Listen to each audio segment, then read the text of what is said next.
Hello and welcome to the Southbound Sports Show. I'm your host, Richie Leahy, here with my co-host, Matty B.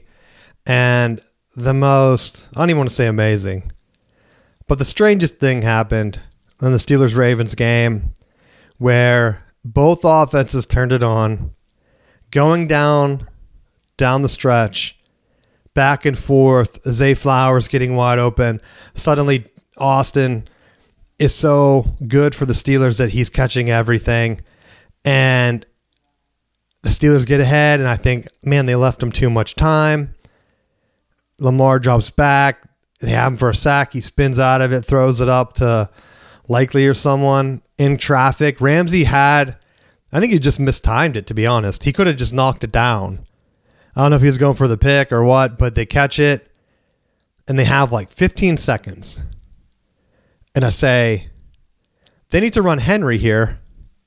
Right? Nothing vested. If I'm Harbaugh, I'm running Henry one play because I thought it was a little too far for the field goal. They don't. They have Lamar run like horizontal to get in the middle of the field, and then their guy shanks the game-winning field goal. Harbaugh gets fired after the game, and now the AFC North is kind of like in disarray. Stefanski or whatever his name is, he got fired from the Browns, right? So you got at minimum 2 new coaches. If Steelers fans push through, let's say Steelers lose and Tomlin goes, you would have 3 new coaches in the division, which is going to be insane. And I don't even know at this point, because Rodgers has to be gone. He'd been playing bad. They said that he came out and he talked about having thought about it, and he might have one more year, something like that, or this might be his last year. And I don't even know if he ended up making a decision. But I think that he's going to be gone. If they don't win, he's not going to get better, right? The Steelers are not going to get any better. They have to make a decision. If he's gone, do you just move on from Tomlin and start new? You have to look at some of these teams that are bringing in new coaches, and they're making exciting gains, right? But sometimes it doesn't last. Vikings go hot for a year, they go down, right? Washington, I know they had a quarterback issue with injuries. I mean, I guess the Vikings could be the same thing, but JJ could just be snake bit, right? One of my number one things I look for in fantasy is guys that don't get hurt, because I honestly think that could have something to do with your genes or something. Because guys that normally don't get hurt, they're the best ones to draft in fantasy. Some guys, it just seems like they're always getting hurt. And we're now like Mahomes had never been getting hurt. Now he got hurt. Is this going to be the downside for him? Because like Tom Brady got hurt that one time. Hurt his knee, missed like half a year or whatever. And I thought the same thing. Like, well, now he's done. No, he came back and then never really got hurt, but he was also only eating the most super fresh stuff and like fish and writing his own diet and doing other weird things that no other player does, if we're being honest. So like Mahomes has to make it a choice right now. He going to try to stay healthy or not? Because like I look at some of the old quarterbacks. Rivers comes back, plays, he looks all right, 0-3. Looks out of shape. Like he looks all right as a quarterback. He's not in shape, and they don't win. So then they kind of just are like, "Yeah, thanks, buddy." And I think like, would the Niners have won the Super Bowl with him that one year if Jimmy G didn't come back and they lost? Because they talked about bringing him in. Was it Rivers or did they talk about someone else? I think it was Rivers. So you never know how things are going to go. I just know that Aaron is on the downside, and I wanted to get your thoughts on that. What do you think after that game? It was such a hard watch. It should have been over, right? They should have just lost and it would have been done. Well, that was like, I felt like that was probably what made it a lot more challenging, was because I felt like, are you just waiting for the impending doom, you know? Well, that's what I was kind of feeling like, almost waiting, not even for them to like miss a field goal. When they missed the extra point, I thought, well, here comes the show. We'll get like a surprise tweet from Rick coming back all those years of how he hated the Steelers kicker. And then he comes back, blows it after he hadn't missed. Like Boswell didn't miss since like last year. I think it was last year there. He missed like one ever in recent times. Like he's been good. And I thought, well, here we go. He blew it. And he looked just like he was done. But the wind was blowing pretty hard that direction, which is the same direction that the Ravens kicker missed. And I almost wonder if you don't run Lamar to the middle of the field, even with the wind, he probably would have made that. Right? Because I don't think he would have been driving it as far. I mean, the initial, like if you're on the left hash and you know that the wind is blowing to the right, you're going to try to just line it up, sneak it into left upright. And then the wind, if anything, it's going to blow it in the middle. You're not going to aim for the middle and have the wind take it all the way out like you're in Tecmo Super Bowl or something. You're just going crazy off the side. You have to really plan it out. If you have a good special teams coach, I guess. Or I'm sure these guys are professionals. They know what they're doing. And so you have just horrible coaching. Like that's the most conservative thing. When Harbaugh had timeouts and you had Derrick Henry, he didn't touch the ball at all down the stretch. Just eat some clock. Like the Ravens, I know they had guys wide open and they were doing it. The Steelers, the same thing. Like you're scoring too fast and then you miss the extra point and it's a field goal to send you home to what? Tomlin? I mean, honestly, I think if the Steelers would have lost, Tomlin would have been fired. Rodgers probably would have retired. It would have been like the same thing that happened with the Ravens. Now they're kind of betting on Lamar. I was a high on Lamar. I knew this was his make or break year. That's why I brought him in for fantasy. Like you just knew he had to win this year. He didn't even make the playoffs. He did horrible. They blamed it on his hamstring. He's not even trying to run. It's not even all his hamstring because he's not even passing the ball. Right? I don't care if I missed out on the running points, but like he was not even getting a touchdown pass in the games that they were losing. So some blame has to go on him. Could they get something for him? I don't know. A lot of these veteran quarterbacks, they're not really going for much. A lot of teams really like having the younger guy because, I mean, honestly, from a business side, you sell the merch. They come in like Jackson Dart. Did they have to play him? No, they had Russell Wilson, right? They had Jameis. Yeah. And then they're like, no, we're going with the young guy. And we don't even want you guys on the team. Like, did Russell Wilson even finish with them? I don't even remember what he was doing. Yeah, I believe so. Oh, yeah, because he went out for that coin flip, right? He's like the guy that's out there. But that's like going back to the DK Metcalf thing.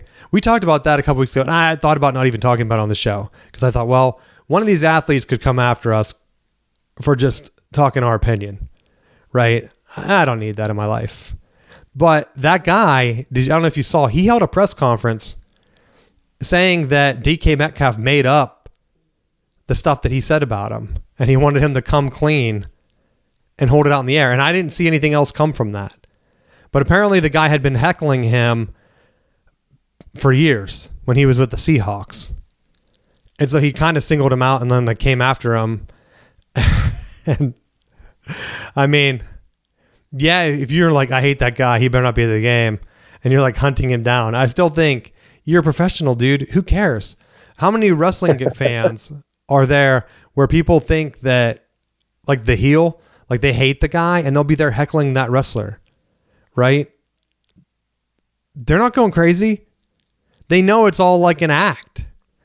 You're getting paid millions of dollars for entertainment. That's kind of what the NFL is now. I'm scared. I don't know if you agree on this part. I didn't give you a heads up on this, but I'm scared that the refs can just randomly affect the game. Because wasn't it the Ravens? They called a guy lined up in the backfield, that tackle, just randomly to ruin the drive. Because, like, let's say if that call, I mean, it really could have affected the game. The guy lined up in the exact same position the next play. So if you're going to call it, bro, you got to double down and call it twice. because I said, let me see it, because I looked where he lined up. The helmet's supposed to break the belt line. He was like right on it. It was almost like if it was a review and you're trying to see if the ball broke the plane, you couldn't tell. But that guy lined up, judgment call, most of the game. I guarantee they're not calling that. Why they called it down late in the game, I don't know. Right? That one call could have really swung the game in Pittsburgh's favor, and Baltimore somehow blew it in a different fashion with the missed field goal. And then they're saying like, oh, people are heckling that guy, and then like players' wives are tweeting. And I'll be honest, if I go on to a sports website and their content for their article is tweets from a player's wife, I don't want to see that. Right? I'm not following players' wives on social media. And I think it's weird that these other media guys are, right?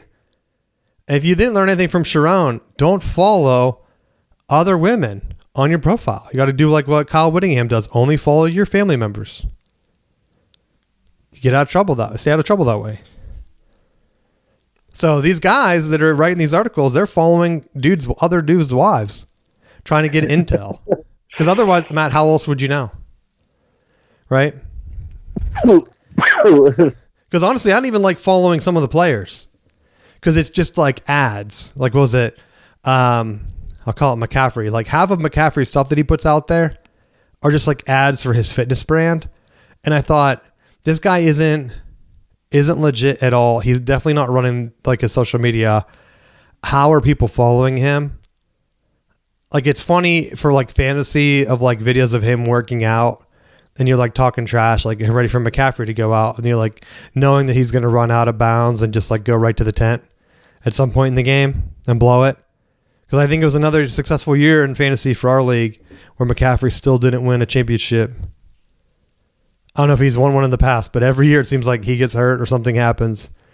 And now the Niners, they're in a good spot, not going to lie, for the playoffs, just because of some of these teams sitting. And I hear people are like, they get confused and they'll say like, oh, can you believe, Matt, can you believe that so-and-so team benched their best players? Like Harbaugh, Jim Harbaugh did, right? He's like, he benched his best guys. Yeah, why would he care? The matchups really don't matter, especially in the AFC. All the teams are kind of at the same even level, right? So what's the difference if he's playing New England or Jaguars, right? I think New England's a fraud. So the Chargers get to play them now in the first round. Awesome, right? You think Harbaugh didn't sit his guys knowing that?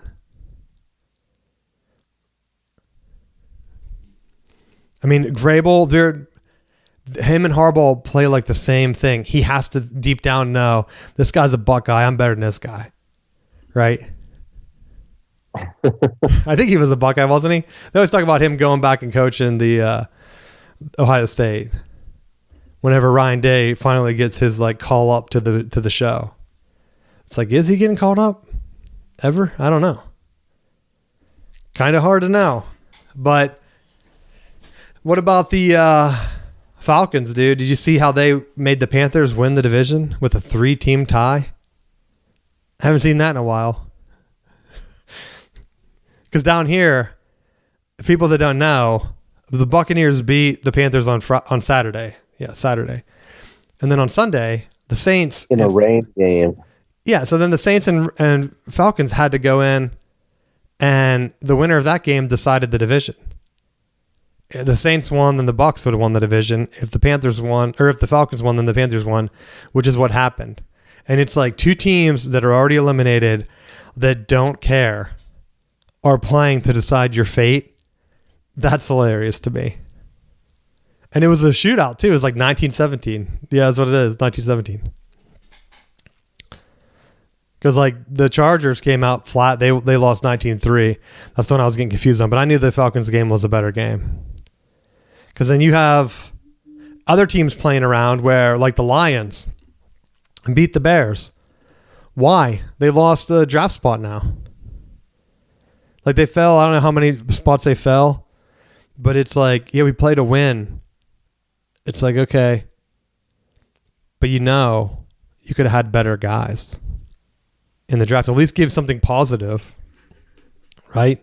I thought you'd brought up about the Giants, and I saw a couple things where it was like they were in a rush to fire Dayball, which I didn't think was a good move, because I felt like with watching some of the clips of him preparing for the draft, like I felt like he was pulling good people in. Like he was the one that was advocating for Jackson Dart.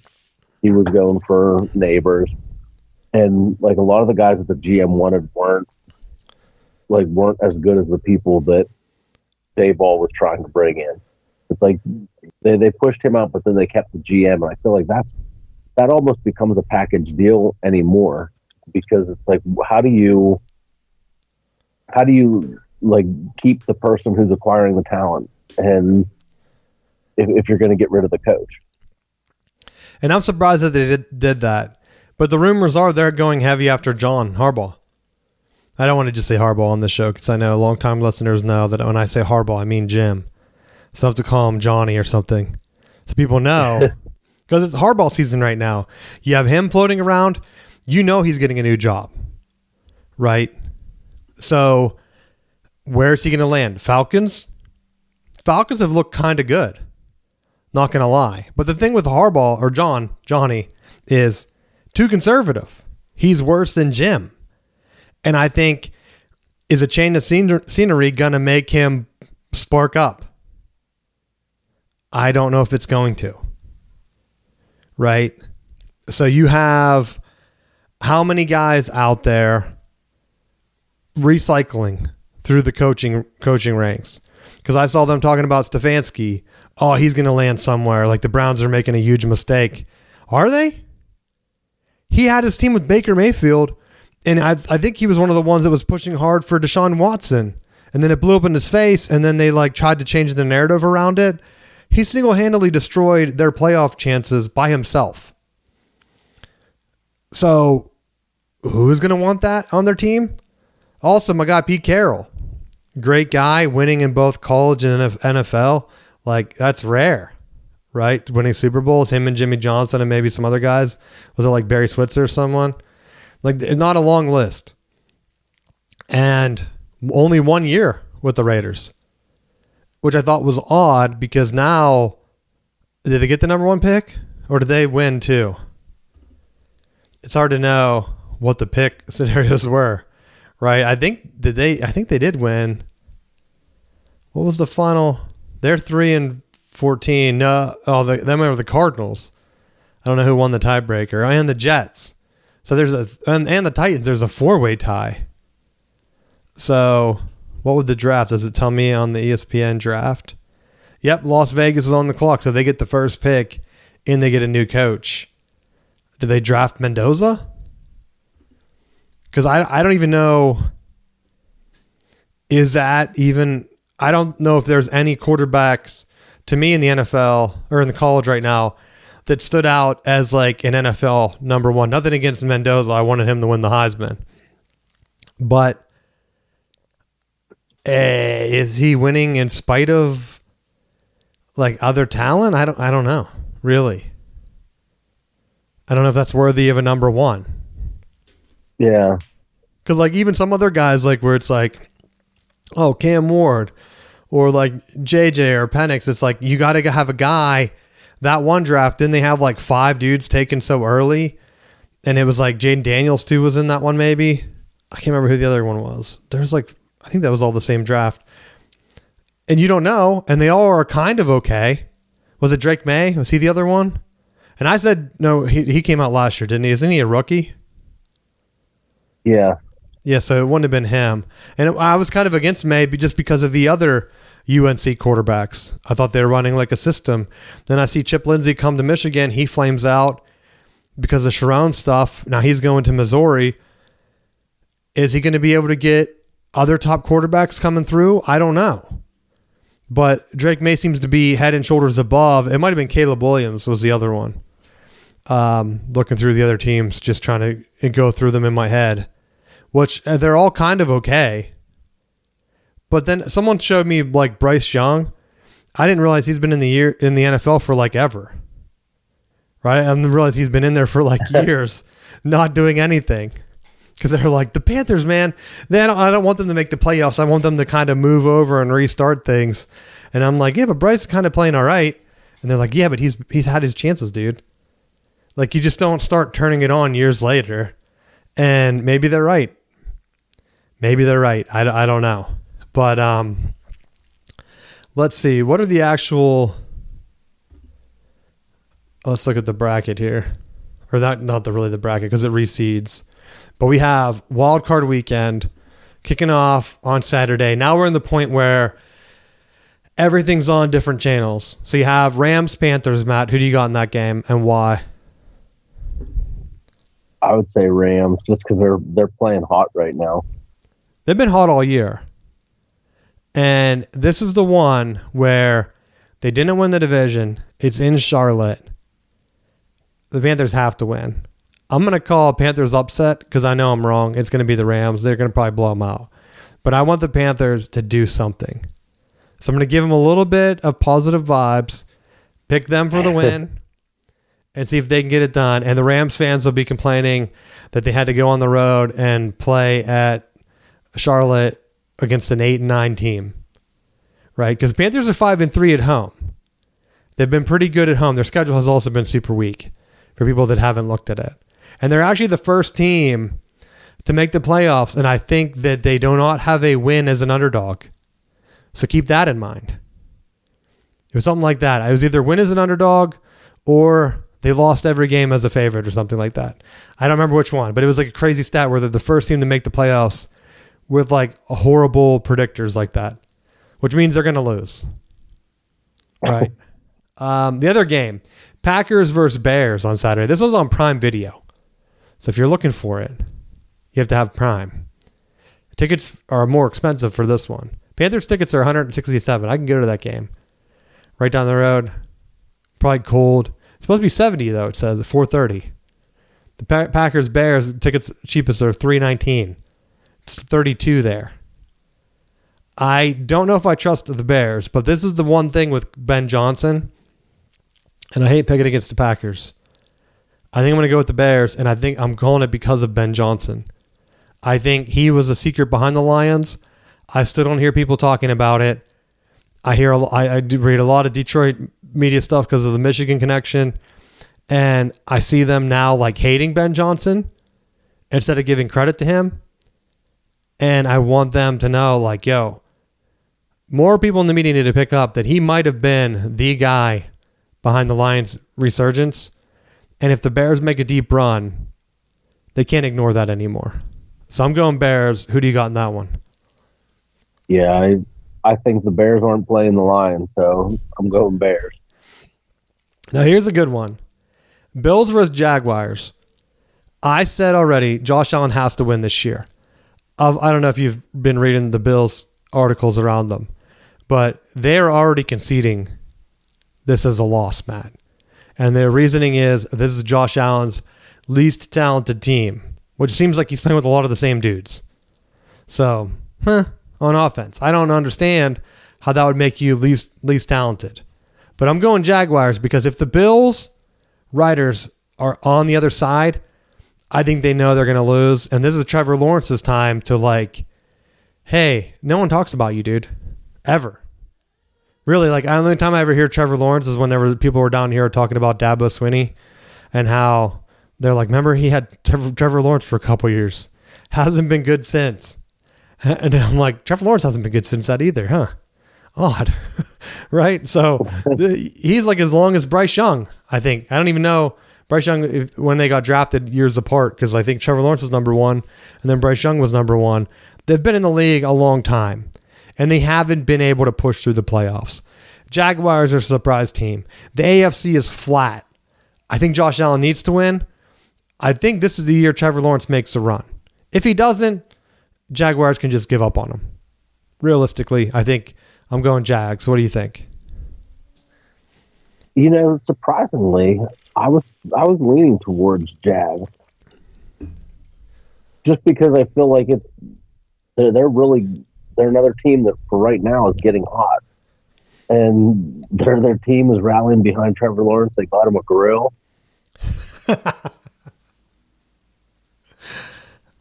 So that's why you're going with them. You're going Jacksonville? Yeah, because I think like that type of locker room dynamic and chemistry, like I think there's something to be said for it. Well, they don't have the best locker room. I mean, like the coach has to like try to kick players or something for the Jags to really put them over the edge to get them in that winning mindset. And they don't have a coach that does that anymore.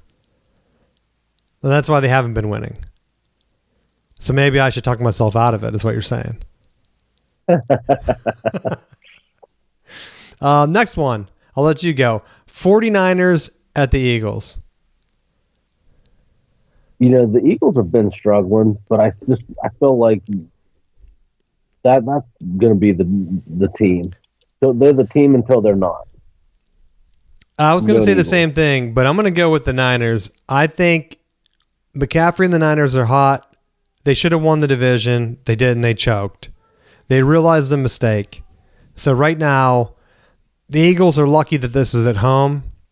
I could see them pulling it off, but I think this is going to be one of the ones that's going to be strange where the Eagles lose and then they call for Sirianni to get fired just because their fans are spoiled, right? They don't know the pain of having Tomlin for 15 years or however long that was. 16. It's been a long time, right? I think it might be even more. Same with Harbaugh, or Johnny. Sorry, I keep saying Harbaugh. Bro, just like cut the cord. We got to get rid of this guy. How many times can he choke? It's like the Chokers Bowl, Steelers Ravens, Sunday night. They knew what they were doing. Put that game last. Next one for you: Patriots hosting the Chargers. I'm gonna go Patriots. No, dude, I'm going Chargers. This is the year. I say this for every team. I keep talking about teams that have to win. Jim Harbaugh will win. I don't know how far they will go, but he came back to the NFL. He wants to win a Super Bowl. This year is as wide open as any. And a lot of these other coaches don't seem as driven as Jim. They rested all their guys. It's not college. They're not taking a month off. They're not going to come out flat. They've had some injuries. They started hot.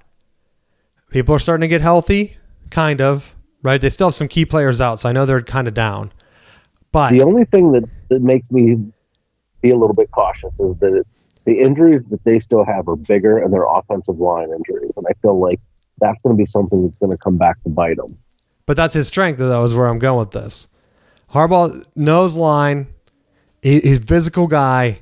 They're going to have the team ready to go. And his conservative play calling, whatever, in the playoffs, it works. Last year, Herbert blew it by throwing 100 million interceptions. He can't do that again, right? It comes down when Harbaugh loses in the playoffs. It's like a freak thing where like Joe Flacco's hot, and then the power goes out, and then Irish come back and they run out of time because Michael Crabtree drops a touchdown in the end zone, or was it Crabtree or someone? Kaepernick could have just ran it in. He threw it, didn't make the play, and they lose the Super Bowl. Or like the years before where like dudes are fumbling punts 3 times or whatever, 2 times, that one guy did. Herbert throws a bunch of picks. He's going to have the guys ready to play. He just needs to make the other team make mistakes. And I think it comes down to that. I think they're going to win, and they're the low seed. So then they're going to have to blow through the Patriots and then the Broncos. And honestly, those 2 high seeds, I think, are 2 of the weakest high seeds in recent memory, which is why I'm going with the Chargers to make a run. I think they're both pretenders. Chargers will get both. They're playing on the East Coast. That's the only hesitancy I have. Some of those trips from the West Coast to the East Coast are tough. The next one's in Denver. So it's right across the division. I think they get this one. They start rolling. And then it comes down to like, what other sucker team are we playing in the AFC Championship, right? Let's get him out. And that leads us to our last game, Texans Steelers.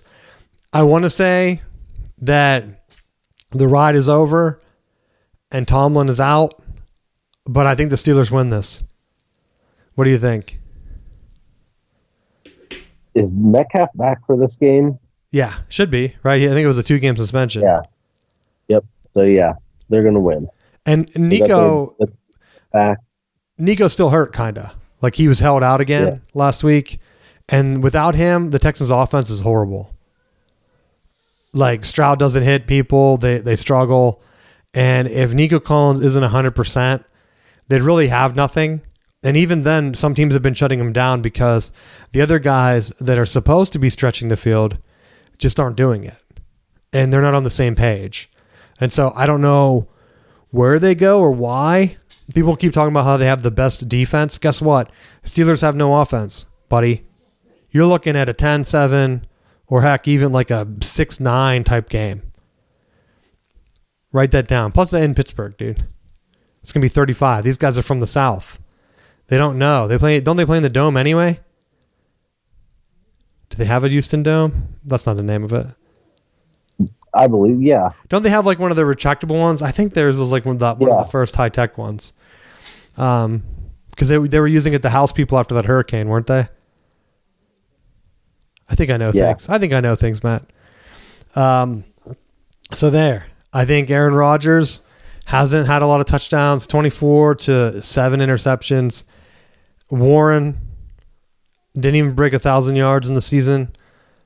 They're not going to be scoring a lot. So I think you're looking at defense on defense.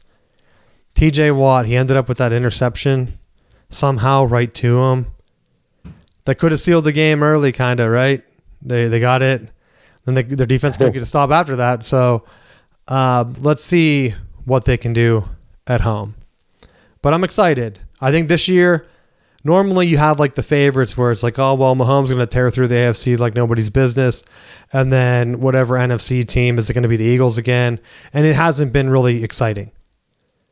This year, I think like if you're a fan of like the Cowboys or someone, you're like, man, this year we couldn't make it where it seems wide open. Honestly, if I'm making a pick now, I'm picking the Rams to win the Super Bowl.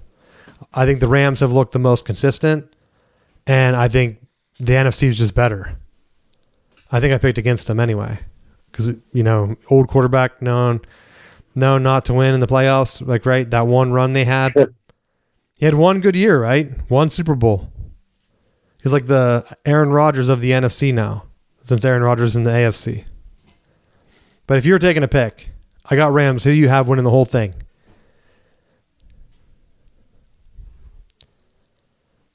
Oh.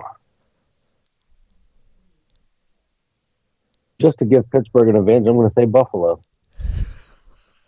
Why does that give Pittsburgh an advantage? Because I'm going to say I'm rooting for them, then they're going to inevitably choke in the first round. Well, see, that's what I was thinking for the Packers, man. I pick against them. Jordan Love comes back. The team's kind of getting healthy again right at the right time. I could see them going on a run. But, of course, I don't want to say that. They'll lose to the Bears by like 2 touchdowns or something embarrassing. So I got to keep that in my back pocket. But, yeah, any other NFL stuff you want to talk about? I know we talked about some of the coaching fires. There's probably more that I missed. But those are pretty much the big ones. John Harbaugh, Stefanski from the Steelers' perspective, and then Pete Carroll off the top of my head. Daboll was already fired before, wasn't he, in the middle of the season? Daboll was hired before. Arizona's coach was fired. Oh, yeah, that's right. So was Falcons. Well, that's funny, dude, because I see a lot of Arizona fans for whatever reason on my feed, probably from like that Dillingham crap, where they're saying that they don't even want John Harbaugh on the list. And it's like, you guys haven't won consistently at all. At least he's been like consistently winning, right? Like anything would be a step up. That's why I think not the Ravens. That's why the Raiders wanted Pete Carroll, because they thought he could bring consistency. But it takes time. Sean Payton did not win immediately at the Broncos, right? It took him a little bit of time to spin it up. And now that's where I'm kind of torn on them, because is it great coaching? Is Sean Payton a great coach? Right? I don't know. He was putting bounties out on players and other cheating allegations, right? And I don't even bring that stuff up because the way they tried to do my boy Jim Harbaugh dirty, which is funny because McDonald, number 1 seed in the NFC, I could have went with them instead of the Rams, which maybe I will go Seahawks. But kind of funny how Michigan, when they were winning, had two of the top NFL coaches, Matt, on their sideline. Mike McDonald and Jimmy Harbaugh. Amazing. Amazing. Because I don't see any Ohio State coaches doing good, right? Didn't Chip Kelly just get fired again? And then he's like floating around. He was with your boy Pete Carroll, right? With the Raiders. Then didn't they let him go like a middle of the year? Yeah. They can't get any assistants doing any good. So at that point, I think the Michigan thing is legit, I have to say. Dare I say it? I'm getting into college now with Cignetti, which I've been saying. Cignetti's the best coach in college right now. What a beatdown. Oh my gosh, watching that was so amazing because on one hand, you had Alabama ready to run DeBoer out of town. He was rumored to go to Michigan, right? Heavy interest. I know a lot of people were saying like they didn't believe it, whatever. Honestly, from what I've heard, it was 100% true. The timing just didn't work out. If he would have made the move, because in hindsight, I guarantee if he could do it over, he would pull Lane Kiffin and take the Michigan job, and that would have been that. Right? That would have been the end of it. Take it before the Oklahoma game, let his coaching staff coach, and say, you know what, I'm out of town. Instead, he played it like they were going to lose to Oklahoma, and then he would come to Michigan. They beat Oklahoma after being down 17-0. He looks miserable after the game. Like it took everything out of him to win that game, and people were yelling at him. And someone said that at the Indiana game, there was a chant going, "Kill DeBoer," at the stadium, which is crazy. So he had to be, what's going through his mind, where he's thinking, holy crap, this is horrible for me. Because Cignetti, for everything you hear, the SEC, Matt, has the best talent. They only beat themselves. And it's gotten so bad where I live that like they're running around. I had someone tell me that the SEC has been winning championships every year. I'm like, are you serious?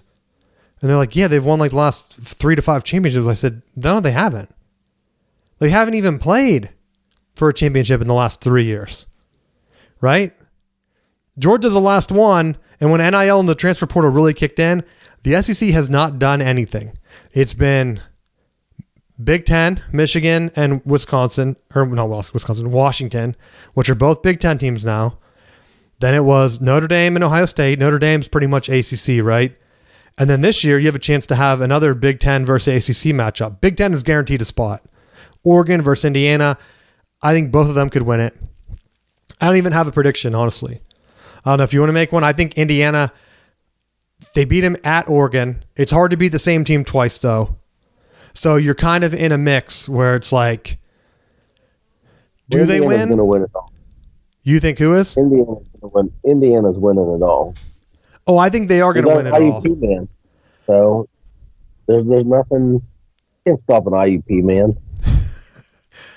I think this is the year, and when they're bringing in other top quarterback transfers, it's going to be hard to beat them. The one thing, like looking at their talent, they did the same exact thing that Michigan did. They did the same exact thing that Ohio State did, and I haven't really seen a lot of people talk about it, except for like people complaining from the SEC, where they're saying, okay, you have your best guys. You're paying for them to come back as part of NIL instead of having them go to the NFL early, and you're bringing in super seniors or whatever.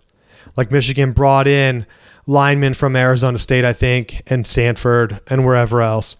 And then Ohio State brought all their key guys back, and they brought in other guys from like Alabama, Downs, and like whoever else they brought in. I can't remember.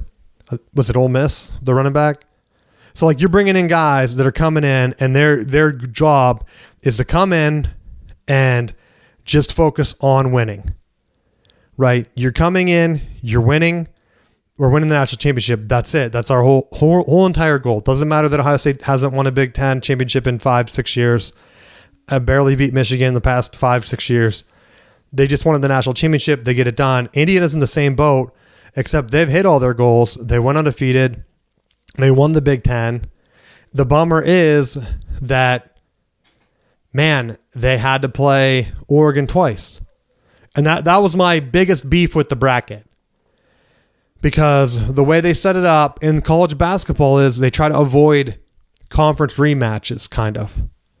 right? Where they'll kind of separate them based on region, where like the top seed will go ahead and go to whatever side of it is, and then the other teams from that conference, where very easily they could have went ahead and split up Indiana and then made them on the other Indiana, and then the other side of the Big Ten be Oregon and Ohio State. Instead, they kept Oregon and Indiana together and had Ohio State there, kind of setting it up to be Ohio State versus Indiana or the winner of Indiana, Oregon, which is kind of weird. I wonder if the Big Ten had like a hand in that, because you complained about that, right? Ohio State wins, they stay number 2. Really wouldn't have been a big deal if they had just dropped Oregon back to number 6, right? I know Ole Miss didn't deserve to stay that high anyway, so I don't know what other team you move up there, but it could have been like very clear where they just said, you know what, we're just trying to split it up by conference. We just flipped them to avoid rematches. Plain and simple. Like we thought Oregon was a better team. Doesn't matter, right? Doesn't matter. We don't want to avoid the rematch of Indiana and Oregon, because Ohio State didn't play Oregon. So even if they would have matched up, it wouldn't have been a rematch. And so that's what I wanted to kind of see from these playoffs. And I know 12 teams, it's a lot tougher to do it. I think there's a lot of momentum now for a 16-team playoff. A lot of people are not sharing my sentiment where I think it needs to be, hey, it needs to be 16 teams, no buys. I'm hearing a lot of, hey, we should just go to 24 teams, and then that way we'll keep the buys. And I'm like, the buys are what are causing the issue, right? I don't know if you saw this, but Joel Klatt had reported, Matt, that Indiana, I think it was Joel Klatt, but the Army-Navy game that I had talked about moving to the beginning of the year, that might be moved to the first game of the year like we had talked about. Because that weekend, not because of the college football playoff, but actually the NFL has been encroaching, right, on that weekend. And so they know they have a problem on their hands with the NFL doing more holiday games, and they're taking away the highlight of that game. And so they think by moving it to the first game, which I think is what I said. I said at least like move it to week 0 and have it be the kickoff game every year. I think that would be like the head and shoulders movement, right? Every year, Army-Navy kicks it off. I think that would be awesome. I don't really mind the Ireland kickoff games or whatever, but some of the matchups are like, bro, these aren't even like Florida State over there, like the Seminoles. Like, yeah, real Irish heritage there. Like, it's just weird teams, right? Like, I don't mind. Michigan was in talks to kick off the season next year in Germany to be one of the first games. Because I had even said, like, man, I should go to that game, right? Because, like, they're not going to sell that out. I mean, maybe they will. I don't know. But it would be, like, a decent trip to go do something, right? But kind of far. So, I don't know. They nixed that anyway. And so, who knows? But I think the 2014 playoff, to me, if you're not letting all the conferences in, it's just going to be bland, right? I'm sorry for saying it. I know they feel like that's going to be the top of it. They're still talking about expanding the college NCAA basketball tournament when it's already kind of been perfect. It's 64 teams. So why are they talking about expanding it more? Right? There's no reason to have more teams other than they just want more money, more chaos. I feel like if it jumps from 12 to 24, it's only a matter of time before it goes to 32.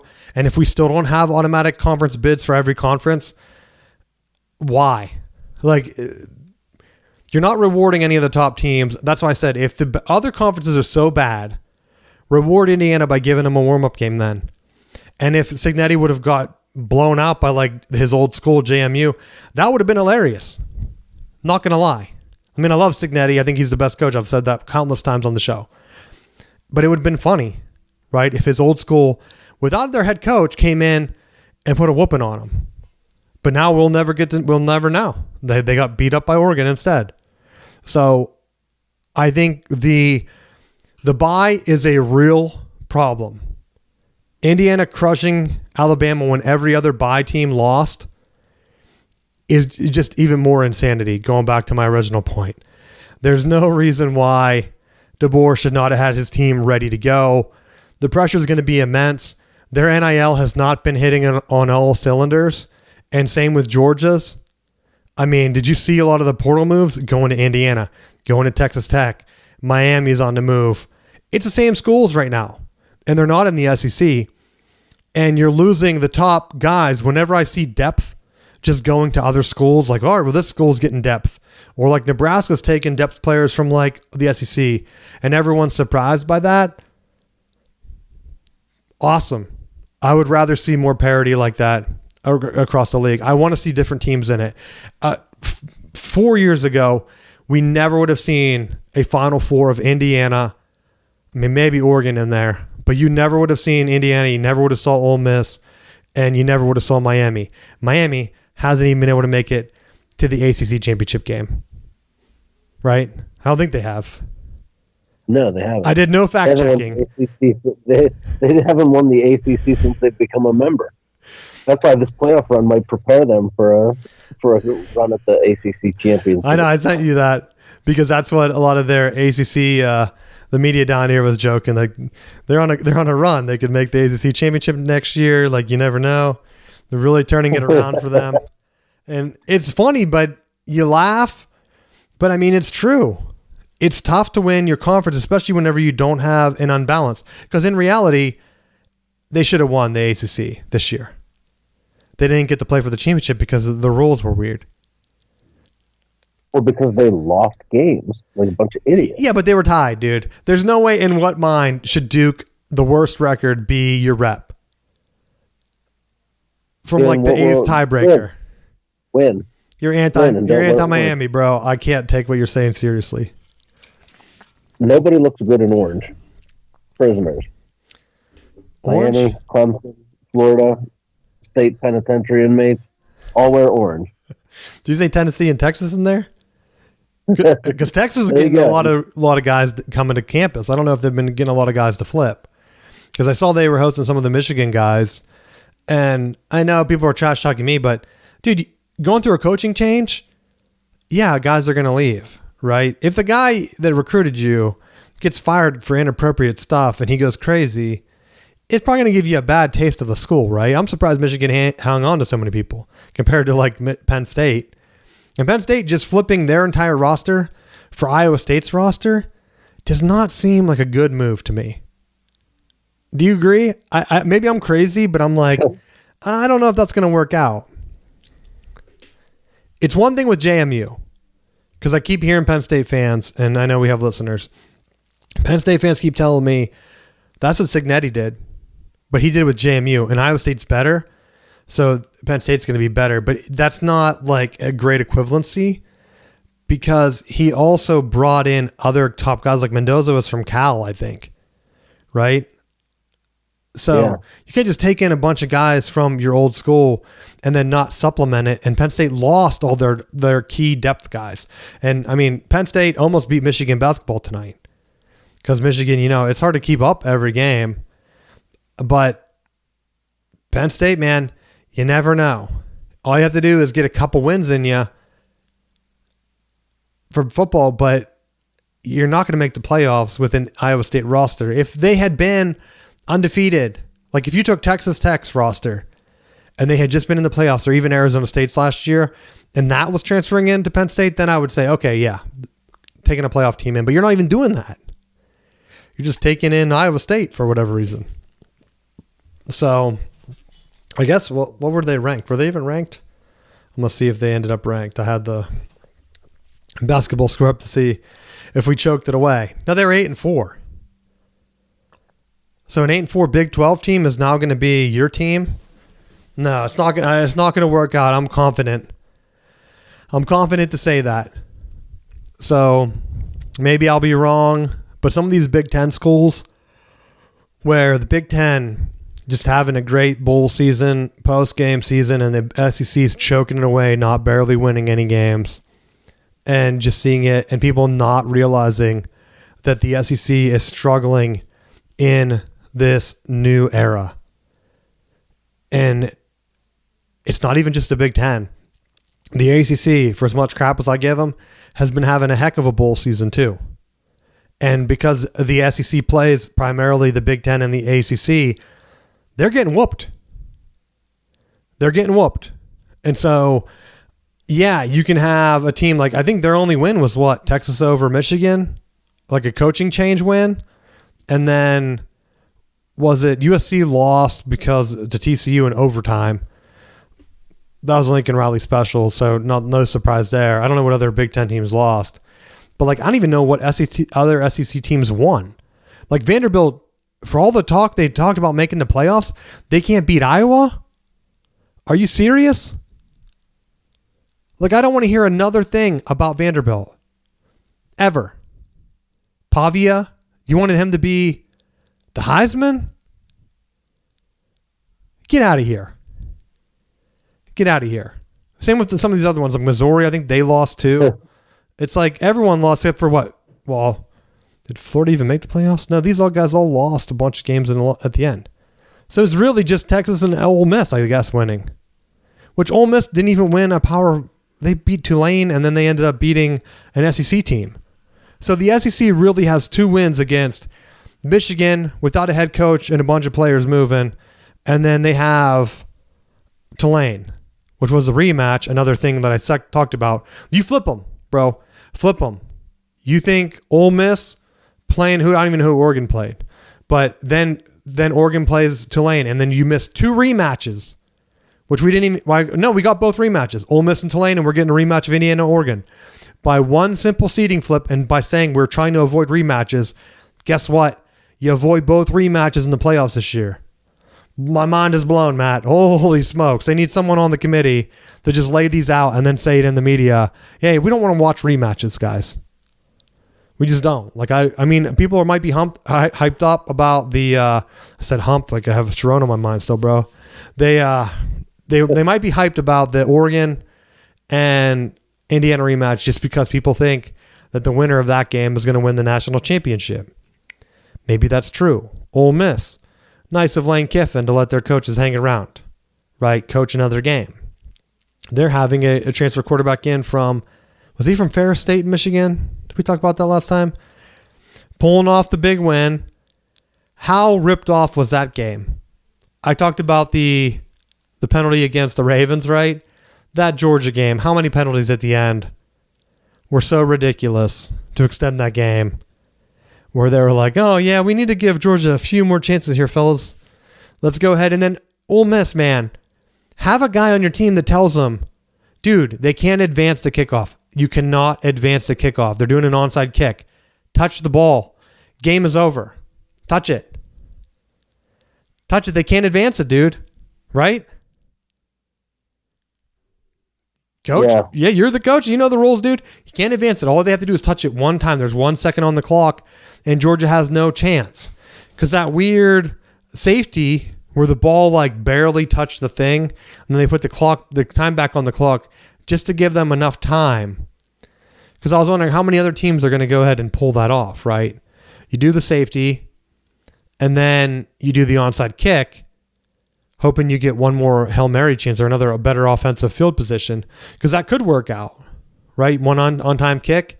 Now, onside kicks aren't really that good, but you're not going to win the other way either. So go for it. But yeah, there was a missed face mask, I think, in that game. That was right in front of all 3 officials. How they didn't call it, you had to tell me. You couldn't tell me it wasn't rigged. And you can't tell me that they can't put in. I keep calling for replay. I saw someone put a proposal in. Oh, we should make this proposal where you can't do replays unless the coach initiates it to try to make the game faster. No, dude. I don't want the game faster. I want the game to be fair. If on replay, and I know every team probably has an instance, I can think of like 5 off the top of my head, that you see a face mask, it does not get called. That is not a judgment call, right? That is a penalty no matter what. If they can't buzz that in, hey, face mask on that play. Takes 2 seconds, dude. They don't have to review it. The guy in the booth says it. They already showed it on the TV, so everyone sees the face mask. They saw his head turn. It wasn't like he palmed it and like they could say like, well, he just had his hand on his helmet. No, he pulled the entire thing. buzz it down, 15 yards, game over. That's it. Game over. That's all you had to do. Call it, and then you avoided all that other BS. So, and I don't even know if I trust them. I don't know if I trust Ole Miss. I don't really trust Miami. But against the Big Ten teams, who knows? I don't know. You're confident on Indiana. I don't know if the Big Ten kind of pulls it off. I'm really feeling Indiana, Miami right now. I think those are going to be my picks. I think Indiana does win if that happens. But I don't know. Do you agree? Is that what you were saying? You want Ole Miss, Indiana is what you want?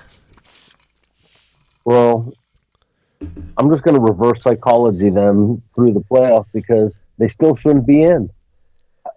My opinion hasn't changed because they won their playoff game. They still shouldn't be in. Their coach left. They should be disqualified. That's the standard that was established by NCAA. Well, they had the easiest path too.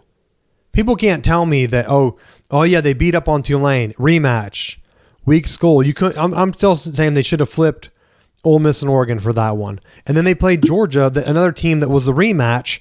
And like I said, it's tough. Yeah, there are 3 rematches. It's tough to beat the same team twice. So, and Georgia's not even that good right now, right? So Georgia can't even complain. I see their fans complaining like, oh, it's just a down year for us. We're back. They were saying about like they were cheated. They thought they were cheated out of the playoff spot when Michigan got in. They thought they should have got in instead of Florida State and Michigan. How? I don't know, Matt. I don't know how losing the SEC game down here, I heard fans talking. This is legit talk. I don't know how Georgia fans think that in 2023, when you had undefeated Michigan and undefeated Florida State, even if Michigan's under investigation or whatever, and the NCAA would have made a crazy ban them and then apologize later and then split the title or whatever, because that's what they probably would have had to do. Georgia would not have got in over Florida State. And if they would have, then I think you would have seen an exact split, which I think is why the 12-team playoff is just showing how overrated the SEC is now. Because I think that pissed off a lot of conferences where the ACC now, they know the SEC is beatable, right? Alabama hasn't won a bowl game in 3 or 4 years. If that. I don't even remember the last time they won one, right? I know Michigan beat them twice, and then they lost to Indiana. So they haven't been a Big Ten team in when? Or do they play Wisconsin? Some of them like try to play on the worst Big Ten teams. Like, oh yeah, you got a new coach? We'll schedule you real quick. Gotcha, Big Ten. But nah, Georgia, no way was Georgia better than that Florida State team. No way. I know they killed them, but in the regular season when you're doing playoff seeding, you're not going to seed after a bowl game when players opt out or whatever. Some teams don't even show up. Like, yeah, cool, they beat up Florida State. Awesome for Michigan's season. Like, recap now, and there will never be like a thing where people say like, oh, Florida State could have had that split. But no one is going to go back and say, you know what, Georgia really should have been honorary national champs that year too. No one's saying that. Get out of here. These fans are crazy down here, dude. I'm not even lying. Yeah, I agree with that.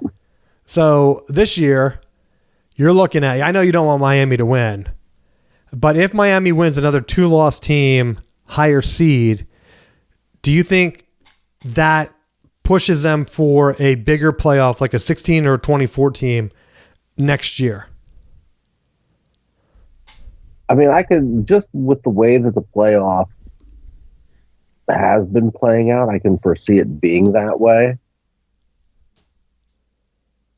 Just because I think if you're going to try to justify as many Big Ten and SEC schools or playoff caliber teams, you have to have room for everyone else, or else it just becomes a race to who can petition to get into those 2 conferences so that you have a shot at making the playoff. Like, I feel like right now, as it stands, you almost have a 2-tier system where, you know, your max school, like basically every other conference is in this lesser competitive bowl. It's almost like they need to just have like an NIT style playoff for the MAC schools, for the Sun Belt, for the Mountain West, for everyone else, and then just have like a separate one for like the quote blue bloods. See, I don't want to see that because people won't watch it. Kind of like the FCS, I hear people talking about it, and then it's not going to be watched as much. What I think is going to happen, and that's why I'm glad, and I don't want Miami to win the championship. I'll just say that. I'd rather have the Big Ten, especially because the two teams in the Big Ten are not Ohio State, or like Penn State or Michigan State. They're not really direct rivals to Michigan. I know Indiana probably thinks that we are rivals for whatever reason, just like Illinois does. But you need different teams, because that's the big calling card of the SEC, where for years they said like we had all these different teams win the national championship, not realizing like recently it's either only been Alabama or Georgia. And I'm kind of baffled that people are overestimating Georgia's history, because I keep hearing about them being like a blue blood for decades. No, they were complete garbage for most of the BCS, right? They're known chokers. Like WVU kicked the absolute crap out of them when Rich Rod left. So Georgia has not been one of the top dogs. That's only been like those 2 years that Kirby Smart had that run with Stetson Bennett. Other than that, they're just winners of a weak conference, right? Did they even win? Yeah, they beat Bama on the rematch, right? So like, okay, they can't even really beat Bama. And so you have two teams like kind of going down on the downside, where when Clemson was going through it and Florida State was going through it, everyone was laughing and like talking about how the ACC was weak. I'm just baffled that they're not doing that for the SEC. That's kind of why I don't want to see even Ole Miss make it to the championship. Because like, yeah, they're on this crazy run. If Miami goes in and then you have two different conferences, well, the Big Ten is one of the big two, right? They're on their run. But then ACC right there, they're in a position where they've already expanded. They're really at the size of the Big Ten and the SEC, where if they start getting teams like Notre Dame, where everyone's freezing them out, they could join the ACC right now and really make a big three. Because wherever Notre Dame goes, I've talked about where Notre Dame has to go to the Big Ten. But in reality, if the ACC is going to go ahead and give them that split, you could have like four giant, with the Big 12 keep expanding, you could have four giant conferences of like 20, 24 teams, right? And that's going to eat up the bulk of the Division I football. And then to your point, I think you could just have those other conferences do something similar, whether they stay separate, smaller conferences, and then they play kind of like the play-in warm-up games, and they play in the big playoff, because they're not going to want to avoid that big payout. I honestly think that what we would see is like some type of merger where like the Sun Belt and the Mountain West merge, and then the MAC and the American and whatever the other one is. Did I say Sun Belt? Mountain West, Conference USA maybe. Like whatever teams are left behind, they just form like an East-West type conference that's like a lower tier, but their champs get into the playoffs just like the other ones. And then you just have like whatever that team is, they're kind of like the cannon fodder. That's kind of why I want them to expand to 16 teams. Because if you put that in place where you say like, hey, we're taking the top six conference champs, I think naturally over time, the conferences are going to just keep getting bigger until you reach like a tipping point where the Big Ten right now, they kind of have to expand just for scheduling reasons. What are we at? 18? 20? I don't even know. So like you're like four good teams away, I think, from having 24, which would then give you like a nice pod system / split or whatever else they want to do. Maybe it's just 20. Are we at 20 already?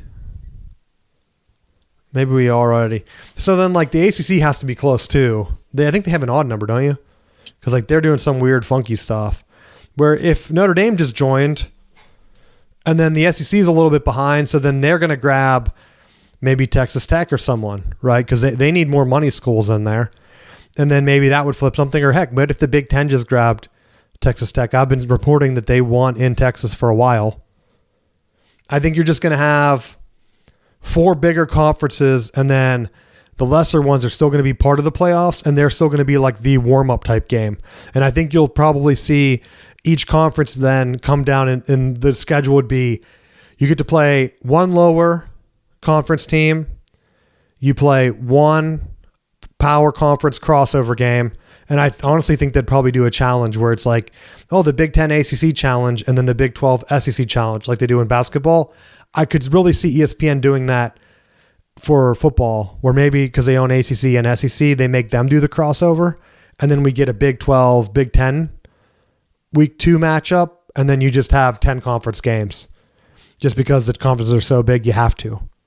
And that's it. And that's how it goes. And then you just have the bigger playoff.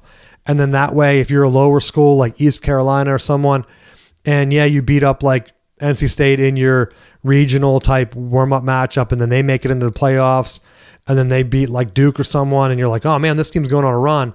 You still get those fans from those smaller schools going in there, or like Tulane. Maybe they win a matchup against one of the other schools whenever it's expanded because they're not playing an Ole Miss, or JMU's not playing Oregon. Maybe they're playing Iowa instead, and they can get that upset.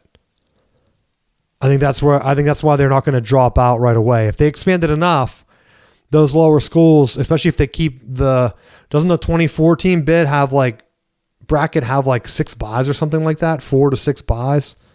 So like you're going to have that where by design, the smaller conference teams are going to be playing weaker power conference teams, or heck, maybe even each other. And so all it takes is one more win to get them more money, and then they're sticking around. So that's what I'd like to see. But I don't know, exciting week. We're only a couple days away from the playoff. By the time you hear this, it'll be like the next day, and we'll know if Miami or Ole Miss gets it done, and then which Big Ten team advances. But anything else you want to talk about, Matt, this week? I think the crazy thing right now is that I've noticed is how insane this portal season is going. And I mean, it's playing out as terribly as I anticipated it would, because there's nothing tying athletes to their schools. And I said this before, one of the things that I thought was a smart move by, I think it was Patino that said it, was that to give athletes one free move to another school unless their coach leaves. And that way you don't have players transferring to 4 schools in 4 years and dealing with this. Because one of the things I'm seeing right now at Florida State is that they're having so many players playing this I'm in the portal, I'm out of the portal game. And there were a couple guys like that immediately jumped in that then announced, no, I'm coming back, or I'm going to the draft, and now I'm staying. And it's like it's purely a negotiation of trying to get more money. And it's like you look at the roster, and on one hand, as a fan, you want to be frustrated and be like, the roster is going to completely be different for next year. Like, who knows what the team's even going to look like, because there's no consistency or continuity. But on the other hand, it's like, this is just, it's just playing out more publicly than what it has in the past. And I think there's some schools that I think you have guys that are saying, you know, you probably should go into the portal because we're going to recruit somebody else. Like you had the situation with Texas, where their number 3 receivers being essentially told, you better hit the portal because we don't have room for you. We're bringing guys in. And I think you're having that, but now it's even more on steroids because you have players that have received NIL packages and that are coming back at the end of the season being like, yeah, I need a significant pay bump or else we're hitting the portal. And that's where I think we're going to see a correction, but I don't think there's going to be a limit on how many transfers because I think the cat's already out of the bag. There's too many lawsuits right now, even with JUCOs. I think we brought that in last week or the week before, where they're trying to now say that JUCOs can't even count. And I don't even think we talked about the basketball one, but they're letting guys that get drafted in the NBA and not really play in the real NBA come back to college and play for Baylor. Like, why? Why is that happening? And then when they get called out about it, they kind of say like, well, we're making sure the rules are like you can't play or do whatever. And you have the same thing going on in hockey where guys can go pro, and now you have like dudes that maybe are just in like semi-pro, and can they come in and play? And then them coming in the middle of the season is wild, right? Because in theory, if you're letting it happen right now in basketball for the new semester, what's to stop a team from bringing in some dude for the college football playoffs, which is technically a new semester, right? So I think they got to be very careful with that in terms of eligibility where, yeah, you can do it, but I think for basketball and hockey and those like multi-semester sports, they should really cut it off because as these playoffs get longer, you don't want some star wide receiver coming in and just signing up with like Oregon and saying like, you know what, I am going to make them win the national championship just because, you know, right? Their guy goes down or something happens. Yeah, I'll flip there. I have 3 years of eligibility. And so that's the one thing. But yeah, the negotiation things, I honestly think they're going to come ahead and where you see a multi-year deal. And I had people asking, and I didn't bring it up, like the Michigan stuff, just because portal's not closed yet, right? Whittingham comes in. How am I feeling now that Bryce said he's coming back? Great, but I think he had already signed a multi-year deal. So you would have to kind of get let out of it. Or I think a lot of these deals already have a penalty where some of the players think they have leverage, but they don't. I think I saw a stat where it was like 60% of the players that enter the portal end up going somewhere like as a lower competitive team than where they were to begin with. So like a lot of them are kind of just being pushed out. And I think the ones that are begging for more money, I mean, how many guys do we see transfer that we think are going to be great impact guys? They get to a new team and it just doesn't fit because like, yeah, where they were making an impact at, they're running a different defense or they're running a slightly different offense. And so you see guys transfer and I'm like, hey, I remember that guy playing for so-and-so team. He has 1 catch this year. It's like, oh, weird. Right. So you're going to have those type of transfers. And I think teams are just really trying to push in from like the Cignetti side where that's kind of an odd case too, because he transferred in his team. He can't transfer in an entire team every year. Like you just can't do it. And so now with every team trying to do it, I think what a lot of the collectives are going to start to do and what we've already started to see is that they're going to get multi-year deals and these players are going to realize you backload them where if someone's trying to give them a 1-year deal, okay, you already have this step raise, so then you have to get an even higher amount from the school, and then that's where you see a lot of these kind of go in. It's kind of like the step, like incentive type things. Like, yeah, you make the Heisman list, like you get this much more from NIL or whatever. Plus, each team now has a base salary offering, which that's why I was kind of against that to begin with, where you take the TV money, and now all the conferences have like a set amount of money that they can offer. That's why the portal is wide open right now, because they try to standardize everything. And I think give it a couple years, because I've heard from some Michigan guys that like the collective on top of what we're paying, like in terms of the TV money, that's the $20 million that every school has. That's given Michigan such an advantage because now the collective knows like, okay, well, we can just kind of cherry pick XYZ players that we want to retain or whatever. The only downside is when you have a coaching change, it kind of throws everything out the window, especially unexpected like Michigan's right now. But I think all those other schools, like you're talking about, where you have 20 dudes in the portal and they're trying to get the high end of that range or whatever from the TV money, I think that's going to stink. But I think that byproduct is going to kind of be reined in soon enough, where it's kind of just like the NFL. Once all the teams are kind of on the same range for a couple of years, players are just going to know. And I don't think it will be as crazy. Kind of like signing day. Yeah, there's a couple flips, but for the most part, most teams know who their guys are. There's always like a couple of players that are flipping last minute. And that's what will happen with the portal. Yeah, some guys will flip, but I don't think we'll see like a Heisman guy. Like, yeah, we haven't seen any like big time Arch Manning type or Bryce Underwood yet flip once they've committed. And until that happens, I'm okay. Like, what was the biggest one? Jordan Addison, maybe? Trying to think of who would have been the biggest move, or Caleb Williams, but like that's not tied to a coaching change. Like Addison just left Pitt for USC. Pitt didn't have a coaching honestly, change, right? Deuce Robinson was one of the game changers for Florida State. He transferred out of USC. Oh yeah, Florida State had a guy from Michigan State too, didn't he? Coleman. Keon Coleman and Johnny Wilson. And Kenneth Walker came in. But see, like, if you want to get crazy, Jordan Travis was a transfer from. Yeah, but they weren't like they didn't just like win a Heisman at a different school. Because even like Kenneth Walker, everyone assumed he was good. It wasn't like he was Doak Walker winner going to Michigan State, right? So I think we're not really seeing like the top of the top. I think Addison was like the receiver of the year, maybe. Maybe I'm wrong too. I can't remember.